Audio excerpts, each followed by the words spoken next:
Photosynthesis, the process by which plants convert light energy into chemical energy, offers a compelling example to illustrate causal relationships and their reversions within a given system.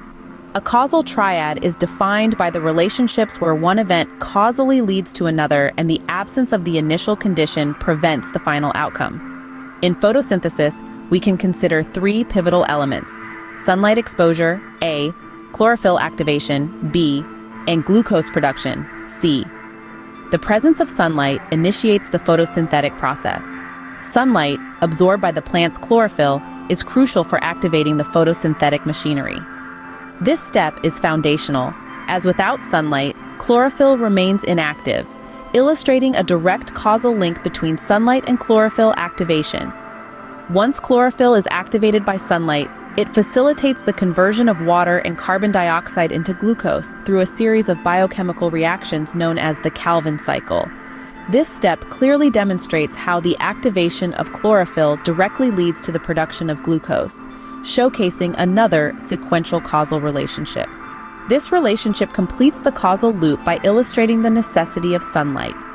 Without sunlight, there is no chlorophyll activation, and consequently, no glucose production occurs. This underscores the critical dependency of the entire photosynthetic process on sunlight. A reversion triad explores the inverse or reversed relationships of a process, highlighting how the absence of later steps implies the non-existence of earlier conditions. Using the same elements but considering their non-presence, we explore lack of sunlight, chlorophyll inactivity, and decreased glucose production. If chlorophyll is found to be inactive, it is a direct indication that there is insufficient or no sunlight exposure.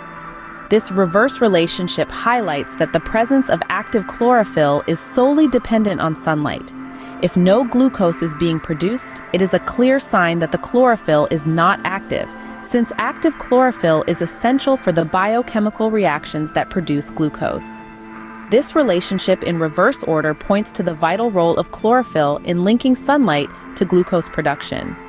The production of glucose necessarily implies that photosynthesis is actively occurring, which cannot happen without sunlight. Thus, the occurrence of glucose production is a reliable indicator of sunlight's presence, showing a reverse causal link from output back to a primary necessary condition. Through the lens of these relationships, we see a comprehensive and clear depiction of causation and reversion in photosynthesis. This helps us understand the essential sequential dependencies that drive the process, how each step leads naturally to the next, and allows us to deduce the absence of earlier conditions by observing the failure of subsequent outcomes. This analysis not only enriches our understanding of photosynthesis, but also exemplifies the practical application of these triadic relationships in examining complex biological systems.